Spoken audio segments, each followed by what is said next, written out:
ना होश में बया है ना तरसे तकल्लुफ, ना होश में बया है ना तरसे तकल्लुफ।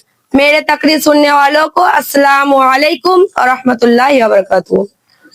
माँ बाप की खिदमत में है रब की रजा, माँ बाप की खिदमत में है रब की रजा, उनकी दुआ से मिलती है हर गम की शिफा।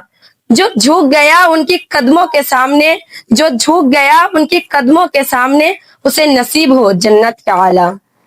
मोहतरम सदर अंजुमन, मुअज़्ज़ज़ असातिज़ा किराम और मेरी प्यारी बहनों, आज मैं आपके सामने जिस मौजू पर कुछ अर्ज करना चाहती हूँ वो दुनिया का सबसे प्यारा और मुकद्दस रिश्ता है। मेरे मौजू है वालिदैन की अज़मत और उनकी खिदमत, यानी माँ बाप की मकाम और उनकी खिदमत। मेरी प्यारी बहनों और तमाम साथियों, अल्लाह ताला ने कुरान मजीद में अपनी इबादत के बाद जिस चीज का हुक्म दिया है वो अपने वालिदैन के साथ अच्छा सलूक है। जरा सोचिए कि अल्लाह का हक सबसे बड़ा है और उसके बाद ही अल्लाह ने माँ बाप का जिक्र किया है। अल्लाह पाक कुरान करीम में फरमाते हैं, वक़ज़ा रब्बुका अल्ला तअबुदू इल्ला इय्याहु व बिल वालिदैनि इहसाना। और तेरे रब ने ये फैसला कर दिया है कि तुम उसके सिवा किसी की इबादत ना करो और अपने वालिदैन के साथ अच्छा सलूक करो। उस आयत से मालूम होता है कि तौहीद के बाद सबसे बड़ा फर्ज वालिदैन की इताअत और उनकी खिदमत है। जरा दिल पर हाथ रखकर सोचिए कि आज में जो कुछ भी है अपने वालिदैन की वजह से है।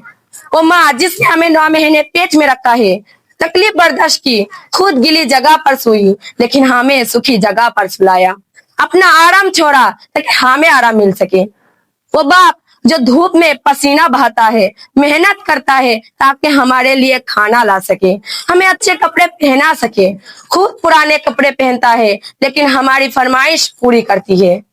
एक शायर ने क्या खूब कहा है, दुनिया के हर खुश माँ बाप से है, दुनिया के हर खुश माँ बाप से है, उनके बगैर हर कामयाबी अधूरी है।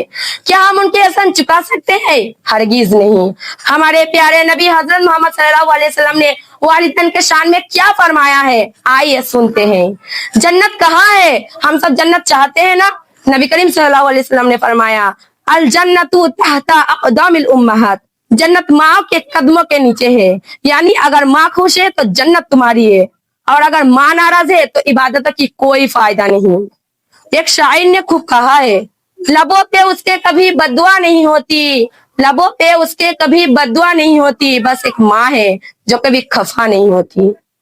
और बाप के बारे में नबी करीम सल्लल्लाहु अलैहि वसल्लम ने फरमाया, रज़ा रब्बा फी रिज़ल वालिदी व सखतु रब्बा फी सखतिल वालिद।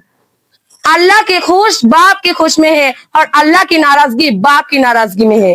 अल्लाह अकबर। अगर आपका बाप आपसे नाराज है तो समझ लीजिए कि अल्लाह भी आपसे नाराज है। चाहे आप कितने ही नमाजें पढ़ लें, लेकिन अपने वालिदैन को तकलीफ दी तो सब बेकार है। मेरी प्यारी बहनों और तमाम साथियों, आजकल क्या हो रहा है, हम मदरसे में पढ़ते हैं, दीन सीखते हैं, लेकिन घर जाकर अपने माँ से ऊंची आवाज में बात करते हैं। बाप की नसीहत हमें बुरी लगती है। याद रखे कि एक बार हजरत जिब्राइल अलैहिस्सलाम आए और उन्होंने बद्दुआ की। वो बद्दुआ किसके लिए थी? वो बद्दुआ उस शख्स के लिए थी जिसे बुढ़ापे में अपने माँ बाप मिले, उनकी खिदमत करके जन्नत हासिल ना कर सका। वो शख्स बर्बाद हो गया। क्या हम बर्बाद होना चाहते हैं? नहीं, हम तो इल्म हासिल कर रहे हैं ताकि हमारे वालिदैन की सर फकर से बुलंद हो।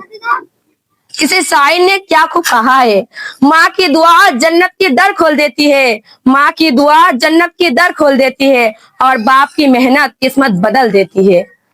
आइए आज हम अहद करें, वादा करें कि हम कभी भी अपने वालिदैन के साथ ऊंची आवाज में बात नहीं करेंगे, उनकी हर बात मानेंगे, उनकी खिदमत करेंगे, उनके चेहरे को हम मोहब्बत की नजर से देखेंगे, क्योंकि ये भी एक इबादत है।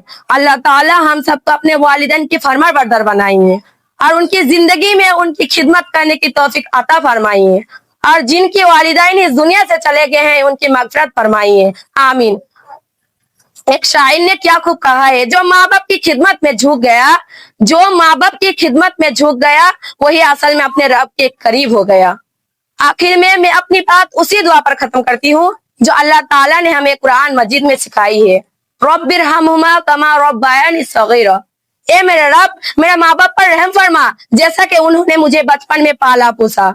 आखिर में रब्बुल आलमीन से ये दुआ करती हूँ कि अल्लाह ताला हम सभी को अपने वालिदैन की खिदमत करने की तौफीक अता फरमाए, आमीन सुम्मा आमीन।